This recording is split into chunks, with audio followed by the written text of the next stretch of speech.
Hello everyone, welcome back to our channel. आप सबका स्वागत है आपके अपने YouTube channel my IVF journey पर। आज जो है मेरा टॉपिक ये है कि जब आपका आईवीएफ जो है वो फेल हो जाता है तो आपको उसके बाद क्या करना चाहिए और आईवीएफ फेल होने के कारण क्या क्या हैं। जितनी मुझे नॉलेज है उससे रिलेटेड मैं आपको बताना चाहती हूँ। तो उससे पहले मैं आपको ये भी कहना चाहूँगी कि मेरे चैनल को प्लीज़ लाइक कीजिए, शेयर कीजिए और कमेंट करना मत भूलिएगा। अगर आपको मेरी वीडियोस पसंद आ रही हैं तो प्लीज़ उसे लाइक और शेयर ज़रूर कीजिए। और जो न्यू सब्सक्राइबर्स आ रहे हैं वो नोटिफिकेशन बेल पर, और जितने पुराने सब्सक्राइबर्स हैं, पहले वाले सब्सक्राइबर्स हैं, वो सभी जो है नोटिफिकेशन बेल पर ज़रूर क्लिक कीजिए ताकि आपको हर एक नोटिफिकेशन जो है वो मिलता रहे। आज मैं आपके सामने ये शेयर करने वाली हूँ कि जब आपका आईवीएफ फेल हो जाता है तो आपको क्या करना है। देखिए, आईवीएफ फेल होने के बहुत से कारण होते हैं।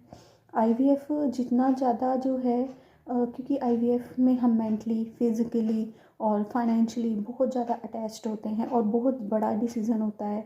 जब हम आईवीएफ के बारे में सोचते हैं तो इससे रिलेटेड हमें बहुत सारी फाइनेंशियल जो है अपने आप को कलेक्ट करना पड़ता है। फाइनेंशियली हमें बहुत सारे पैसों की इसमें ज़रूरत पड़ती है और उसके बाद जो है अपने आप को मेंटली प्रिपेयर करना पड़ता है इस चीज़ के लिए। और क्योंकि इसमें जितने पॉजिटिव के चांसेस हैं उतने ही नेगेटिव के चांसेस हैं, क्योंकि आईवीएफ जो है वो 100% सक्सेसफुल नहीं है। इसमें 100% गारंटी हमें कोई भी डॉक्टर नहीं देता है। तो इस चीज़ के लिए हमें प्रिपेयर होना पड़ता है मेंटली। तो ये चीज़ें जो है हमारे घर वाले, हाँ, हस्बैंड वाइफ दोनों को जो है बहुत कुछ सोचना पड़ता है इससे रिलेटेड। तो इसमें हम क्या करें जब हमारा फेल हो जाता है तो फेल होने के बाद सबसे पहले तो आपको इस चीज़ के बारे में सोचना है। देखिए, मैंने आपको पहले भी वीडियो में बताया है कि आप जब आपका आईवीएफ फेल हो जाता है तो सिर्फ आपको ये नहीं सोचना है कि आपका सिर्फ यही एक लास्ट पॉइंट था, इसके बाद आप कुछ भी चूज़ नहीं कर सकते। देखिए, जब मैंने लेप्रोस्कोपी करवाई थी तो लेप्रोस्कोपी करवाने के बाद मैं आपको काफ़ी वीडियोस में ये बता चुकी हूँ कि लेप्रोस्कोपी कराने के बाद मुझे ये बोल दिया गया था कि आप जो है बेबी अपना कंसीव हो ही नहीं सकता, आप कहीं से उसको जो है गोद ले लीजिए। या उस डॉक्टर ने हमें तरीका भी बताया कि गोद किस तरीके से लेना है। तो मतलब इतने हम लास्ट पॉइंट पर आकर पहुँच गए थे और फिर भी मैंने हिम्मत नहीं हारी। मैंने फिर भी आईवीएफ कराया और मेरे दिमाग में ये था कि आईवीएफ एक बार नहीं तो दूसरी बार, दूसरी बार नहीं तो तीसरी बार होगा और उसके बाद हम फिर इन चीज़ों के बारे में सोचेंगे। क्योंकि देखो, इसमें जो है बहुत सारी ऐसी चीज़ें होती है कि इसमें जो है हम ऐसी मदर भी इसके अंदर चूज़ कर सकते हैं, जैसे कि आपने सुना होगा उसके बारे में। कोई दूसरी मदर जो होती हैं वो भी इससे रिलेटेड जो है हमें बेबी करके अपना कर दे सकते हैं। अगर हमारा यूट्रस जो है इस तरीके से तैयार नहीं है तो हमें किसी और मदर का सहारा लेकर जो है इसमें हम बेबी को कंसीव कर सकते हैं। लेकिन हम उसमें बहुत ज़्यादा पैसा खर्च होता है, हमारे पास इतनी फाइनेंशियल तरीके से हम प्रिपेयर नहीं थे कि हम ये सब कुछ कर सके। तो हमने ये सोचा था कि अगर ऐसा हुआ तो हम घर में से ही किसी का एक जो है अपने रिलेटिव का, और जो तैयार भी थे उनका बेबी ले लेंगे। लेकिन फिर भी हम आईवीएफ के लिए फर्स्ट, सेकंड और थर्ड तीनों बार अटेम्प्ट करने की पूरी कोशिश करेंगे। हमें फाइनेंशियली हम आईवीएफ के लिए भी बिल्कुल प्रिपेयर नहीं थे। हमें बिल्कुल पता नहीं था कि आईवीएफ में इतना ज़्यादा खर्चा हमारा हो जाएगा। तो ये तो हमें जो है कुछ हम पहले से प्रिपेयर होकर चल रहे थे, कुछ एकदम मतलब कि एकदम से हमें डॉक्टर ने ये बात बोल दी थी तो हमारे पास टाइम भी नहीं था। एंड्रोमेट्रोसिस था, हाइड्रोसेल्फिन था, तो ये सब भी हमारे को देखना था, अपनी प्रॉब्लम, अपनी बीमारी भी देखनी थी। तो ये सब ये इन सब को लेकर भी चलना पड़ता है, अपनी एज को लेकर भी चलना पड़ता है। तो आईवीएफ फेल होने के क्या क्या कारण है, आईवीएफ फेल होने के कारण क्या है। एक तो आपकी एज, अगर आपकी एज जो है वो 35 से ज़्यादा है, वैसे तो 30 जो होती है वो सबसे बेस्ट मानी जाती है। क्योंकि जब हम इनफर्टिलिटी से जूझ रहे होते हैं तो हम काफ़ी जो है ट्रीटमेंट के बाद ही आईवीएफ के बारे में सोचते हैं। तो हमारी एज नॉर्मली इतनी हो ही जाती है। तो 30 एज जो है वो बेस्ट मानी जाती है। 35 से अबव जो है वो बहुत ज़्यादा उसके चांसेस कम हो जाते हैं। पहले ही आईवीएफ के चांसेस हाफ होते हैं तो और कम हो जाते हैं।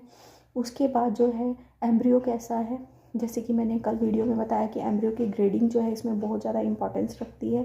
तीसरा जो है, आप जहाँ डॉक्टर के पास करवा रहे हैं वो डॉक्टर कैसा है, वहाँ की लैब कैसी है, वहाँ का एटमॉस्फेयर कैसा है, वो डॉक्टर ने कितने जो है केस ऐसे किए हैं जो कि सक्सेसफुल रहे हैं, और वो एमडी डॉक्टर है या नहीं। ये सब चीज़ें जो है वो इम्पोर्टेंस रखती हैं, और इसके बारे में आप सर्च भी कर सकते हैं, गूगल पे सर्च कर सकते हैं।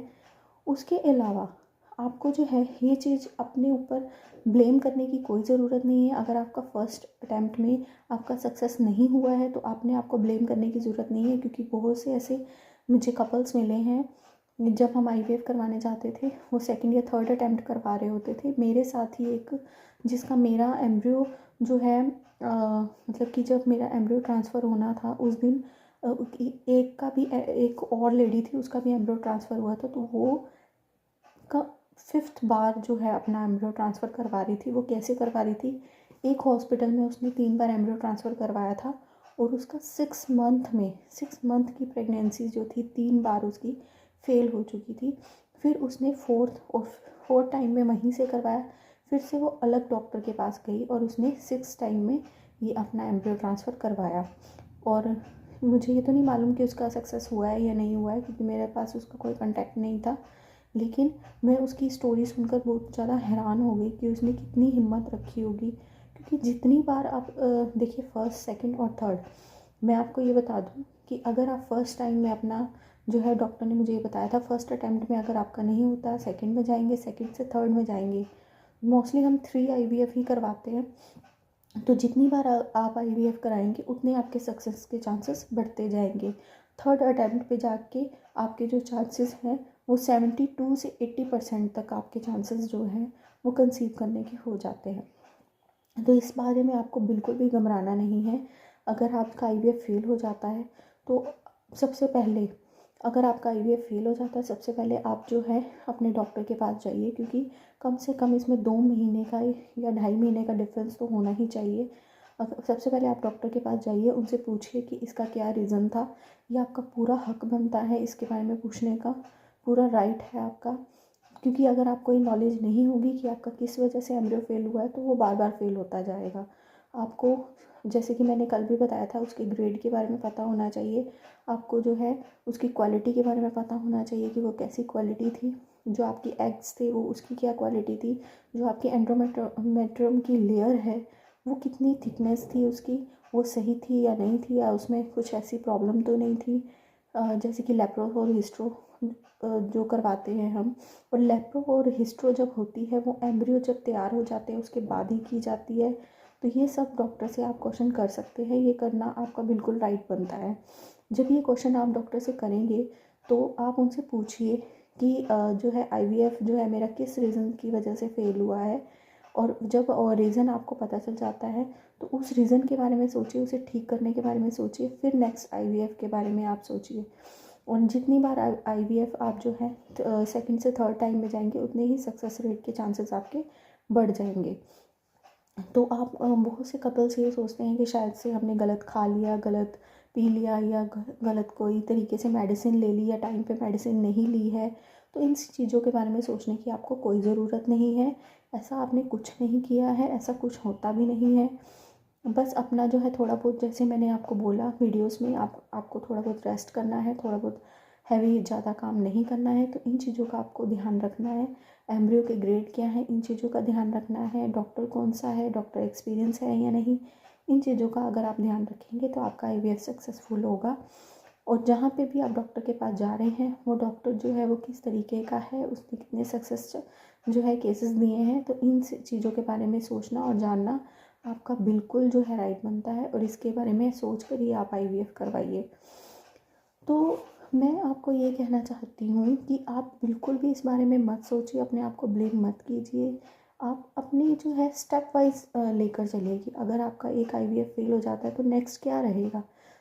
हमेशा जो है, अगर हम पेपर एग्ज़ाम देने जाते हैं, एग्ज़ाम देने के बाद हम ये सोचते हैं कि अगर आप मान लो हम फेल हो जाते हैं या इसमें हमारे को चांसेस कम लग रहे हैं, तो हम नेक्स्ट स्टेप उसके बारे में सोच के रखते हैं। तो इसी तरह से आईवीएफ में भी आप नेक्स्ट स्टेप जो है वो सोच के रखिए कि आपको क्या करना है।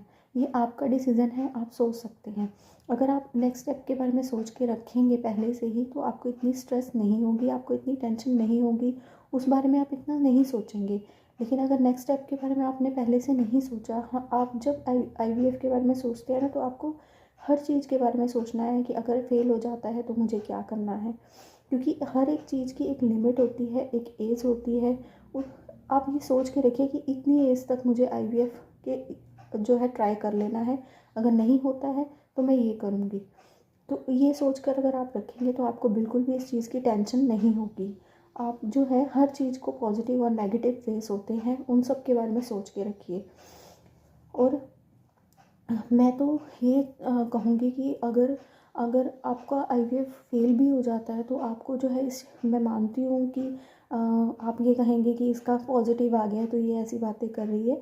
नहीं, मैंने ये चीज़ सोच के रखी थी, हमने दोनों हस्बैंड वाइफ ने ये सोच के रखी थी, अगर मेरा आईवीएफ फेल हो जाएगा तो मेरा नेक्स्ट स्टेप क्या रहेगा और मुझे नेक्स्ट स्टेप में क्या करना है।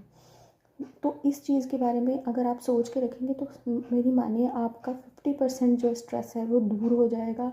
आप बिल्कुल इस चीज़ को जो है अपने माइंड से निकाल दीजिए कि आपका इसमें कोई फ़ॉल्ट है, आपका इसमें कोई फ़ॉल्ट नहीं है। सिर्फ आपको थोड़ी सी बातों का ध्यान आईवीएफ में रखना है, वो मैं आपको बार बार बोल चुकी हूँ कि आपको क्या ध्यान रखना है। तो वो डॉक्टर से आप कंफर्म जो भी ज़रूर कीजिए, किसी अच्छे डॉक्टर के पास ही जाइए। और अगर ऐसा कुछ आपके साथ हो जाता है तो आपको नेक्स्ट स्टेप पे जो है इसका पूरा प्रॉपरली ध्यान रखने की पूरी ज़रूरत है। तो आई होप कि आपको मेरी जो है ये बातें समझ में आई होंगी, आपको ये मेरी वीडियो पसंद आई होंगी। अगर आप इस चीज़ को अंडरस्टैंड कर रहे हैं, अगर आप समझ रहे हैं तो प्लीज़ मुझे जो है लाइक ज़रूर कीजिए। और अगर आपके मन में कोई डाउट है तो आप मुझे कमेंट कीजिए। और बहुत से लोग मेरा जो है फ़ोन नंबर वगैरह मांग रहे हैं, तो डियर अभी मैं आपको फ़ोन नंबर अपना नहीं दे सकती, और ना ही फेसबुक या इंस्टाग्राम अभी मेरा चल रहा है अलग से, उस पर भी मैं मैसेज नहीं कर सकती। आप मुझे मेल आईडी पे मैसेज कर सकते हैं अगर आपको पर्सनली या अलग से कोई बात करनी है तो। यहीं वीडियो का एंड करते हैं। राधे राधे।